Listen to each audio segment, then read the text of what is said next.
Hey guys, subscribe for daily content, and if you're shopping for gear, make sure you check out the description for the newest items at some of the very best online retailers. There's also links for some of the items that I personally recommend. Thanks!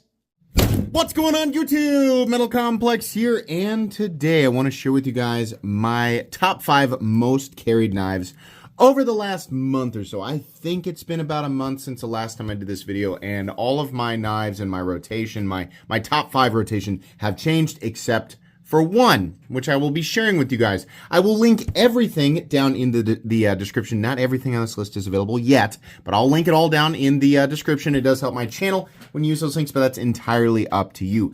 Thanks to my patrons for supporting me, and make sure your notifications are turned on for the Metal Complex YouTube channel. Starting off at number 5, a knife that you cannot get yet, but you will be able to get it on April 10th at 10 a.m. MDT. Or convert for your time zone. And that's the new Spyderco Para 3 in Jade and Magna Cut from Blade HQ. This is a Blade HQ exclusive. You can see here that I have already started to try my own break-in process. I've got some knife pivot lube, and I think the DLC's got a little bit of crud on it, but this immediately, everybody remembers, you know, when I got the Blade HQ exclusive Magna Cut PM2, I thought, gosh, I mean, that's like the perfect Spyderco.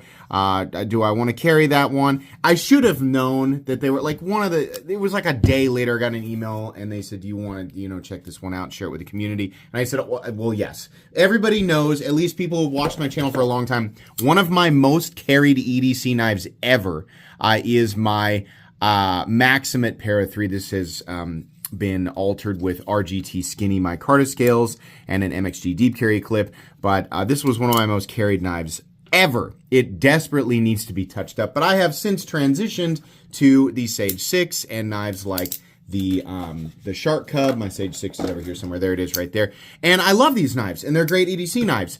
But I've wanted a reason to return to the Para 3 for a while now because I just, you know, I love it. It's one of my favorite EDC knives of all time. Would consistently make a top 10 or truthfully top 5 EDC knives. The Para 3 is awesome. Really, the only issue with the Para 3 is the stock position, the pocket clip, which I already have a coated Lynch Northwest clip on order. I think I found one in black Cerakote for like $20 or something on the website. So I'm going to swap that out, but this has been in the pocket. I think the combination of, I like Jade or natural G10. I know not everybody does. I love it. I didn't used to love it. I didn't used to love Spyderco knives, but now I do. I like the translucence on it. I love the diamond texture. That's the main reason that I love this so much. But I mean, on top of that, DLC coated Magna Cut in a Para 3 configuration. I mean, there are a few things that really can combine and come together to be as great as this. And I'm going to tell you guys right now, this is probably going to climb to the #1 spot. I am so happy to have a reason to carry the Para 3 again. I don't really care if this knife becomes, you know, ultra valuable. It might not. I have no idea, right? It doesn't matter to me. This knife is going to be a user, and I have just been thoroughly enjoying it. It does need to break in, my goodness. But just like, you know, this Para 3, they do break in. So really excited to have this one as part of my rotation. Very, very excited about it. And I think that pretty much anybody would be happy with this knife. So that one drops, and you'll get another video. You'll get a video the morning of, so you don't need to necessarily remember if you watch my channel regularly. But if you want to mark your calendar, it is April 10th at 10 a.m. MDT. So you'll need to convert for your own time zone.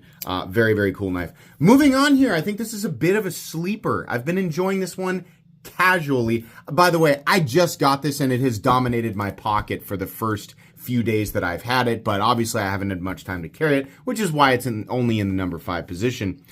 This is the new Kizer T1. I think it's the T1 BD.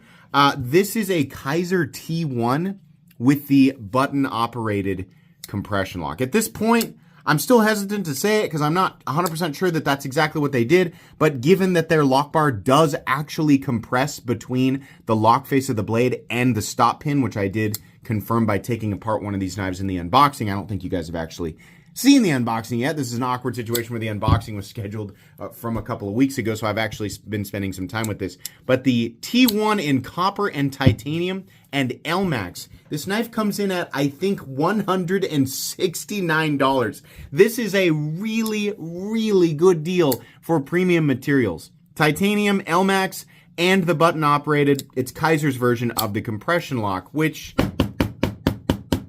is a very, very good locking system. This is a fun knife. It hasn't been aggressively used, really. There's only, only one of the, like the number one knife on this list is the one that you can tell is the one that's dominating my pocket. But casually carrying this and using it, it's just fun, and it's cool, like with the legacy of the T1. It's neat that they are doing this with it. But really nice knife, and you obviously have different options for the blade. This is like a sort of like a coppery PVD, but it's neat. Thumb stud operating, very fun, very fidgety, and the lock is obviously substantially more reliable than your typical plunge lock. So an awesome knife, awesome release. I'm really glad that Kizer is jumping on this compression lock train and going full force because they are releasing tons of models that are going to be ultra popular. They are definitely competing with Vosteed for, kind of like one of the leaders in knives with these locking systems. And I just love to see it. I think it's really, really cool.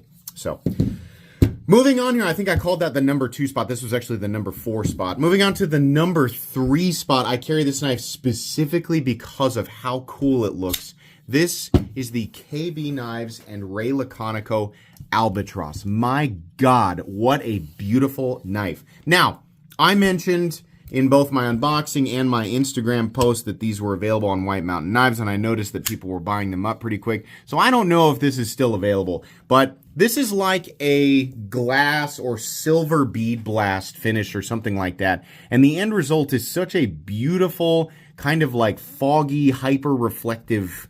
It's different from satin, it's different from mirror polished, it's different from stonewash polished, it's just different. It looks so good. I love it. We have contoured and textured titanium here. This is a big knife at 8.5 inches. Wonderful ergonomics. I'm not going to tell you that the blade geometry is like, mega well suited for slicing, but it will slice and it will poke. Mainly, it's just that Ray Laconico aesthetic.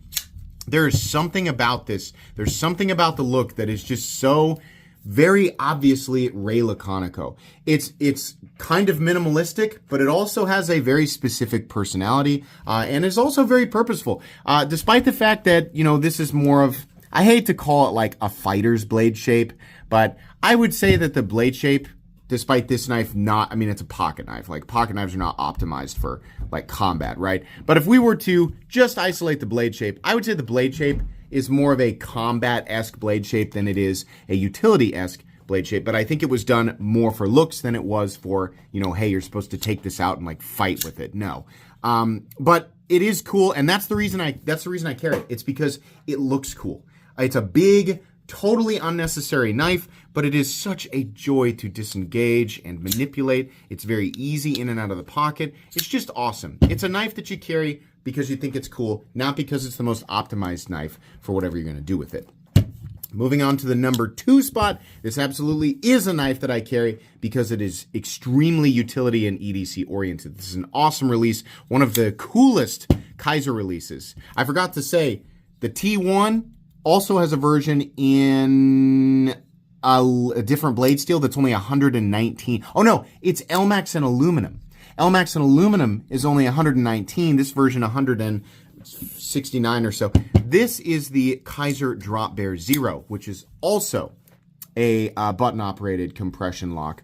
It does have the lock, at least I don't want to define it specifically that way until we are absolutely certain, but the lock bar does in fact engage with a face that is shaved off on the stop pin. So it actually does have 2 points of contact, one on the lock bar and one on the stop pin, which is the same as, a Spyderco compression lock. That lock bar is sandwiched between the stop pin and the lock face, right? So it's, if we can't call it exactly the same thing, it's about as close as it gets, right? This is a really, really cool knife. The only way to get to the actual hardware is to remove the pocket clip and then remove this screw right here. Otherwise, there is no visible hardware, giving this a really, really cool look. So this is, I believe, M390. It's either M390 or LMAX. I get these mixed up. But this is DLC, and we have it currently in aluminum. You can also get it in titanium.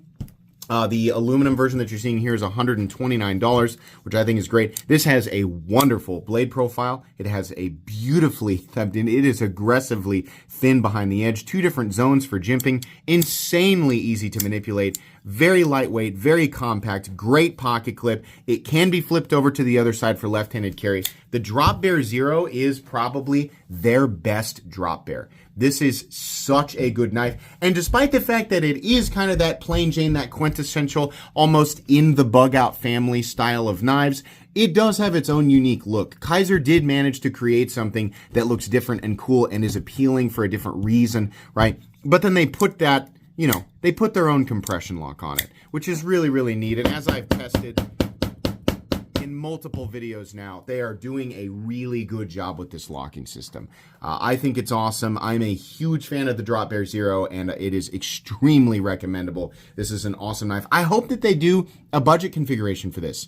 I hope that they do like 14C28N and aluminum, or 14C28N, and maybe they put like a micarta or a G10 scale on it and do the exact same thing here, because this is just really, really cool. I think it's awesome. So make sure and check that one out as well. And then finally, this probably isn't going to be a big surprise to anybody. The only knife left of my recent, revisiting of the Holy Trinity, the XM18, the Strider SNG, Hinder XM18, Strider SNG, and Chris Reeve Sebenza, now the 31.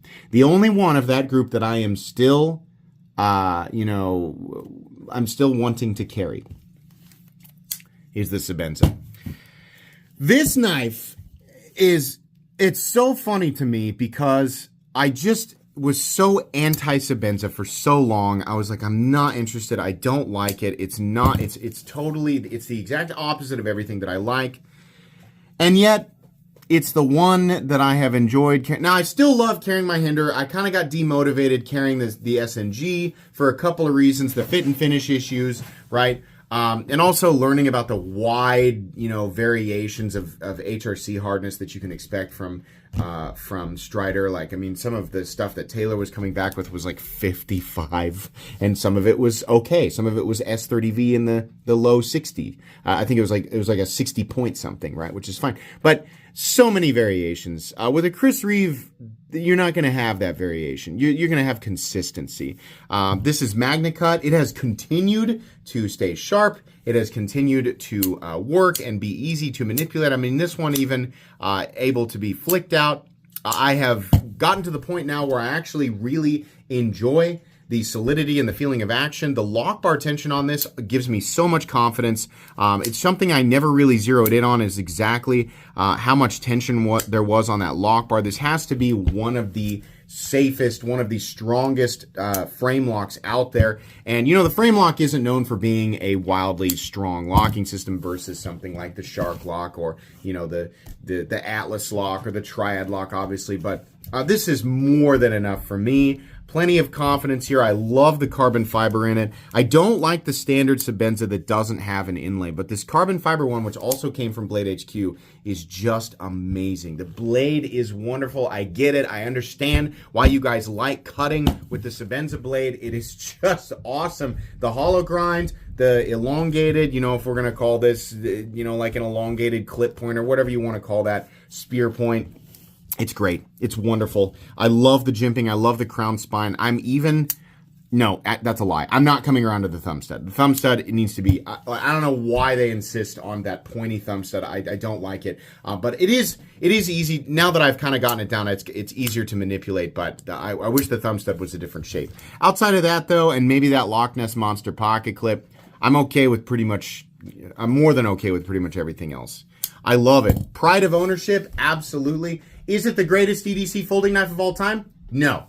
In fact, there are many knives that are just as good, if not better, for less money. But there is a certain cool factor carrying a Sebenza, right? Chris Reeve, I have more to say about the frame lock, but Chris Reeve made the made the frame lock what it is today. And it's just really cool. It really feels like carrying a super important, and it is.